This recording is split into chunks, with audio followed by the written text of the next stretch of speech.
What did you say to the girls at halftime to kind of light a fire under them? I thought their goalie played outstanding. I mean, she just came up with a ton of saves. I mean, 11 saves, that's awesome.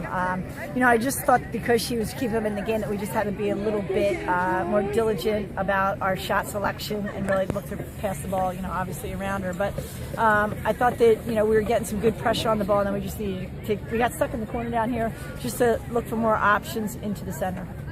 Second half, though, was complete 360 from the first with corners. And I think in the second half we had more quality looks at the cage. And then, you know, our corners, I thought that, you know, again, we threw a lot of different corners at her, and she really came out with some good saves to really keep them in the game. You know, I thought our defense could have been a little bit stronger, obviously, there at the end. You know, Indiana's quick to get the ball over our stick, and we just really need to be ready to react more balanced on that. Can you talk to some of the goals that were scored today, like Laura, you know, being completely parallel to the ground? Yeah. What, as a coach, does that just show you like the drive and like the will to put the ball in the net? Yeah, she just has just great skill set where she can shoot off her backhand, and sometimes I'm amazed when she doesn't shoot off her backhand. But it was great today to see her like get that backhand. I think Taylor finished the ball that went off the post, and I just felt that she was the one that was like driving the energy today, really, especially in the circle. We talk a lot about trying to get her even on the forward line, but she's just a good quarterback in the middle of the field. Thanks, Coach. Yeah, I thought all the seniors did a great job today. Yeah, really, really did. And Coach, your team offensive pressure the past couple games a little iffy, but today you finally got back on track with 21 goals. What you see of your offense today? Well, you know what I said to them. You know, we average 8 corners a game, and we haven't done that in a while. So we need to get back on track. One of our main goals today was to draw the corner, which I thought they did a nice job, and I thought they executed the corners pretty well. But you know, we just felt that we need to have a little bit more energy and smartness going into the circle. And we did. We had some great opportunities to score off the field that just didn't, you know, we didn't capitalize on. And once Indiana scored that goal to make it 2-1 late in the second, what you say to your team during that timeout? Just to be a little bit smarter defensively, try to get more numbers below the ball, keep the ball in the right corner. I thought Jenna and Taylor did a good job with that. We don't want them rushing, let the clock run a little bit. So, you know, what really upset me a little bit was we weren't 5. And they got the corner, and that was a good call by the official, but we need to be smarter than that. Like, we can't, that's just not smart with under 5 minutes in the game. And it's senior day, Coach. Yeah. From a coach's standpoint, what goes through your head during the senior day meeting? Senior day, you know, when you first get to the locker room and you see them and you're like, oh my gosh, 4 years have gone by with this group, it's very emotional.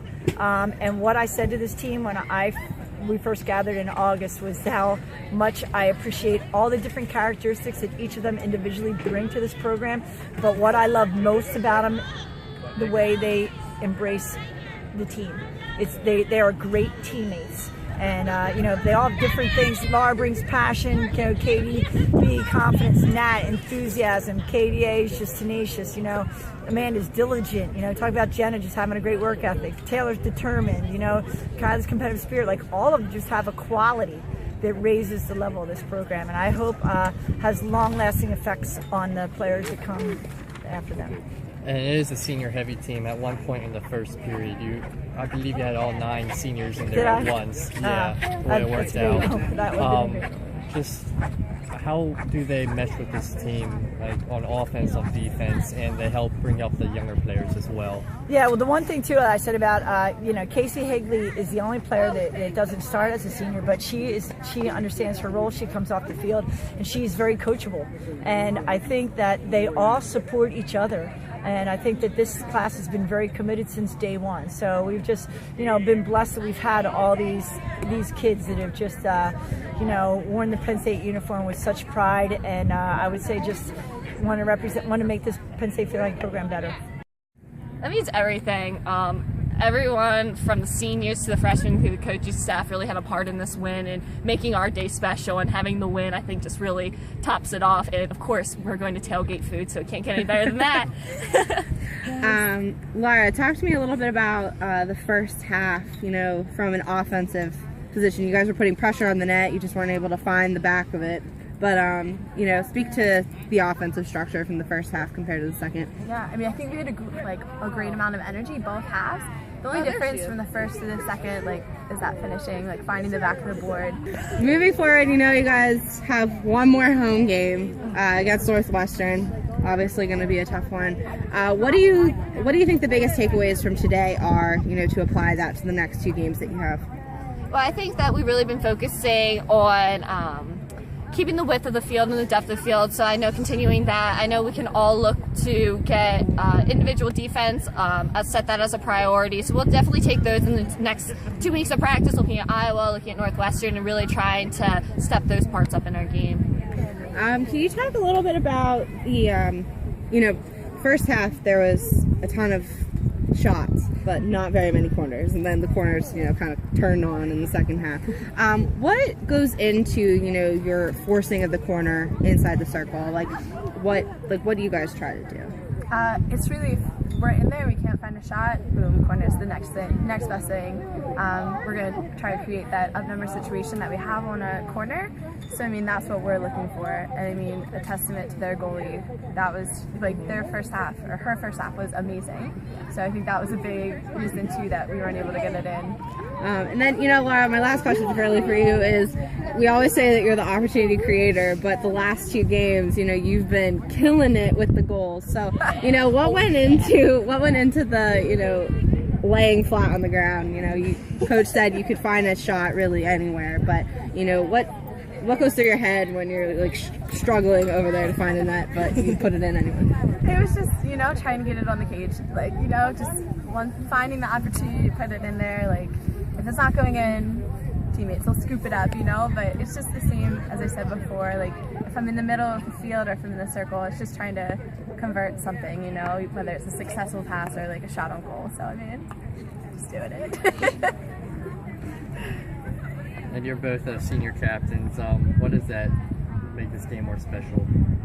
I think just being seniors and being out here with 7 other girls who are wrapping up their collegiate careers here, I think that makes that really special. I know we both feel really honored that we were able to help lead the team to its success this year, and we couldn't have asked for a better group of seniors to go out with. And before the game, you had your introductions. How do you go from the mindset, you're on the field, you're getting introduced with your family, and then you gotta go into the game right after that? Does it make it more difficult, more easy to go into the game, or how is it? I think it depends. That whole thing was kind of fuel for the fire. That was my motivation of 4 years of just love and support from those people that stepped out with us. That was huge, and it's so special that they can join us on the field for that. It's no different from seeing them up in the stands every game or whenever they can make it. They're with us there, and that just made it so much more special. Yeah. I think it was more of a push to do better than kind of getting with our heads. Okay, and Katie, can you take me through your defensive strategy in the game, what you guys wanted to do defensively and what you thought you did well? Yeah, so our defensive strategy, as far as looking to attack with that, we definitely want to be a support pass for our mids and our forwards. So we're always looking to do that when we are on defense, just staying low, coming up with the ball, and really protecting our feet and not jumping. Those were really our mindsets when coming out of the backfield. We definitely look for all of our fast forwards cutting back, looking for the holes. Katie does a great job with that, and our outside backs have great vision looking up the field. So that's kind of what we look to do on defense today, and I think we executed it very well. And Laura, can you speak on the offensive strategy? It was a lot about spacing, so we've been working on getting width, depth early, and then making those leads back, so it was a lot about that, just getting outside, giving our ball carriers some space and just different options.